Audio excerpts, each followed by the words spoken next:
এই কল্যাণবাবু গত লোকসভা নির্বাচনের সময় তার বিরোধী যে প্রার্থী দীপশিতা সম্পর্কে যে অপমানজনক নোংরা মন্তব্য করেছিলেন, তার জন্য তার বিরুদ্ধে ব্যবস্থা নেওয়া উচিত। বলতো এটা এই ক্লাব কালচারের মতো, ফলে যা তৃণমূল পশ্চিমবাংলায় তাই বিজেপি হচ্ছে যে মণিপুরে করে, এর মধ্যে কোনো ঘটনার প্রায় 100 দিন পেরিয়ে গেছে, তারপর আপনাদের আজকে সিজিও কমপ্লেক্স অভিযান। সরকার বলছে বিনীত গোয়েল যে তিলোত্তমার সময় যে মুখ্য পুলিশ কমিশনার ছিল তার বিরুদ্ধে একমাত্র রাজ্যই যা আইনি ব্যবস্থা নিতে পারবে। কি বলবেন? তো আইনি ব্যবস্থা ইতিমধ্যে নিয়ে নেওয়া উচিত ছিলই, কিন্তু রাজ্য আইনি ব্যবস্থা নিতে পারছে না। তার কারণ হচ্ছে যে এই বিনীত গোয়েল বা অন্যান্য যারা আছেন তারা যদি মুখ খুলে ফেলেন তাহলে তৃণমূলের অনেক বড় নেতা অনেক বড় বিপদে পড়ে যাবেন। এই আশঙ্কায় বিনীত গোয়েল সহ কাউকেই রাজ্য সরকার তার বিরুদ্ধে ব্যবস্থা নেবে না। আর একজন আইপিএস এর বিরুদ্ধে কেন্দ্রীয় সরকার কেন ব্যবস্থা নিতে পারবে না সেটা তো আমি বুঝতে পারছি না। অতীতে এই ধরনের ঘটনায় আমরা দেখেছি কোনো একজন আইপিএস আইএএস এর ক্ষেত্রে অতীতে অমিত শাহর গাড়ির সামনে কিছু একটা হামলা আক্রমণের ঘটনায় আইপিএসদেরকে দিল্লি চিঠি পাঠিয়েছিল, ডেকে পাঠিয়েছিল। তাহলে আরজি করের মতো একটা ঘটনা যেটা গোটা দেশের বাইরেও এরকম প্রভাব ফেলেছে, সেক্ষেত্রে আইপিএসদের বিরুদ্ধে কেন্দ্রীয় সরকার যে ব্যবস্থা নিতে পারছে না, এটা স্পষ্ট তৃণমূল বিজেপির সেটিংটা এক্ষেত্রে ভালো করে কাজ করছে বলে এই আইপিএস এর বিরুদ্ধে কেউ ব্যবস্থা নিতে ভয় পাচ্ছে। সঞ্জয় রায় যেভাবে প্রিজন ভ্যান চাপড়ে যেভাবে তার মুখ থেকে এক একটা নাম বেরোচ্ছে, দেখা যাচ্ছে লাস্ট যেদিন তিনি শিয়ালদা কোর্ট থেকে বেরোলেন কার্যত পুলিশরা তার সামনে ব্যারিকেডের মতো দাঁড়িয়ে পড়লো। তিনি তাও কিছু বলার চেষ্টা করছিলেন, তাকে কিছু বলার চেষ্টা করতে দেওয়া হলো না। এত ভয় হচ্ছে বড় বড় নাম সামনে চলে আসার।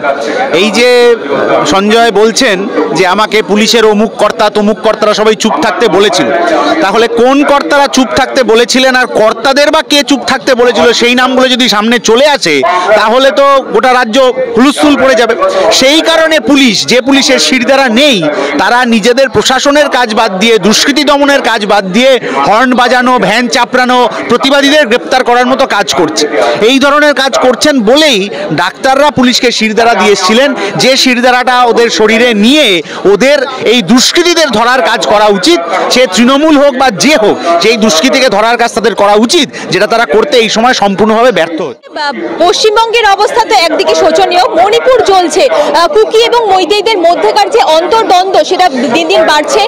ওখানকার মুখ্যমন্ত্রীর সাথে বিধায়কদের তরজা, কিন্তু সেখানেও দেখা গেল বিধায়করা তার সঙ্গে দেখা করতে গেলেন না। কি হবে ভবিষ্যৎ? কি দেশের অবস্থাই একই রকম ভাবে ভয়াবহ। পশ্চিমবাংলা একরকম ভাবে চলছে, মণিপুর একরকম ভাবে চলছে, অন্যান্য রাজ্যগুলো এক এক রকম ভাবে চলছে, কিন্তু যারা যেখানকার দায়িত্বে তারা সেখানে নজর না দিয়ে অন্য জায়গায় নজর দিচ্ছে। পশ্চিমবাংলার দায়িত্বে আছেন তৃণমূলের নেতারা, পশ্চিমবাংলা নারী নির্যাতন ইত্যাদি নিয়ে না দেখে মণিপুর নিয়ে তর্ক করছেন। বিজেপির নেতারা আছেন মণিপুরের দায়িত্বে, মণিপুরে কি হচ্ছে না দেখে ওরা পশ্চিমবাংলা নিয়ে তর্ক করতে ব্যস্ত। আসলে তৃণমূল আর বিজেপির মধ্যে আপনি দুর্নীতিতে, নারীর সম্মান রক্ষায়, রাজ্য চালনার যে স্বৈরতান্ত্রিক পদ্ধতি, তার মধ্যে কোনো ফারাক খুঁজে পাবেন না। ফলে যা তৃণমূল পশ্চিমবাংলায় তাই বিজেপি হচ্ছে যে মণিপুরে করে, এর মধ্যে কোনো ফারাক নেই। যে মুখ্যমন্ত্রী এত কথা বলছিলেন তিনি আরজি করের এখনো নির্যাতিতার তদন্ত শেষ করতে পারেন, আর যে প্রধানমন্ত্রী এত কথা বলে যাচ্ছিলেন তিনি এর মধ্যে একদিন মণিপুর গিয়ে উঠতে পারেননি, বিদেশ ঘুরে বেড়াচ্ছেন। এই তৃণমূল এবং এই বিজেপি একই আরএসএস এর ফর্মুলায় স্বৈরাচারী শাসন কায়েম করতে চায়, যেটা মণিপুরও হচ্ছে, পশ্চিমবাংলাতে হচ্ছে, গোটা দেশেই। জুনিয়র ডক্টরস অ্যাসোসিয়েশনে তারা হাইকোর্টে গেলেন, পিটিশন জমা দিলে সেখানে কল্যাণ বন্দ্যোপাধ্যায় তাদের উকিল হয়ে তাদের পাশে দাঁড়ালেন। এই কল্যাণ বন্দ্যোপাধ্যায় কিন্তু যখন জুনিয়র ডক্টরস ফ্রন্টরা এত দিন যাবৎ অভয়ের জন্য রাস্তায় নেমেছিলেন, তাদের অকথা কুকথা নানা কথা বলে তাদেরকে দাগিয়েছেন, তাহলে দেখা যাচ্ছে যে এখন তিনি সেই ডাক্তারদের পরেই দাঁড়াচ্ছেন কিন্তু অ্যাসোসিয়েশনের। কি বলবেন? দুর্নীতিগ্রস্তদের পাশে যারা দাঁড়াচ্ছেন তারা দুর্নীতিতে সাহায্য সহযোগিতা করেন, না খুব স্বাভাবিক ব্যাপার।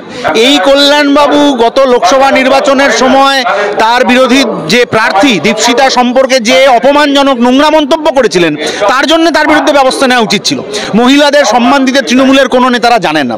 আর ওই নতুন ওই যে কিসব তৈরি হয়েছে, তৃণমূল তো আর এখন তৃণমূলের নামে সংগঠন করতে পারে না, অ্যাসোসিয়েশনের কিসব নাম দিয়েছে। ফলে ওরাও মহিলাদের প্রতি একই রকম অপমানজনক ভাবনা পোষণ করে মনের মধ্যে।